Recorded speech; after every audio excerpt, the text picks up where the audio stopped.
આજ હોળી હે, આ કલર થી આજ ગમે એને ભરી મૂકવાના હે. હા ભાઈ.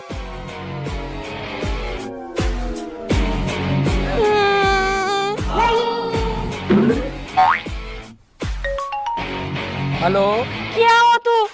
કા શું થયું? જલ્દી આવ અહીંયા. આ પણ તને શું થયું?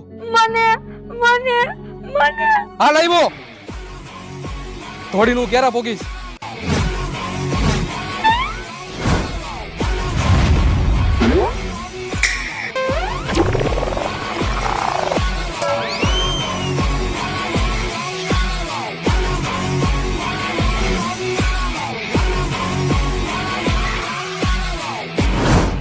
કોઈ લગાડ્યો કલર તને? હું એ લોકોને મૂકીશ નહીં, મારી નાખીશ. પણ કલર લગાડ્યો ને એનો કઈ વાંધો નથી મને. તો પણ મને પીળો કલર લગાડ્યો, મને ગુલાબી કલર ગમે. रंग बरसे भीगे चुनर वाली रंग बरसे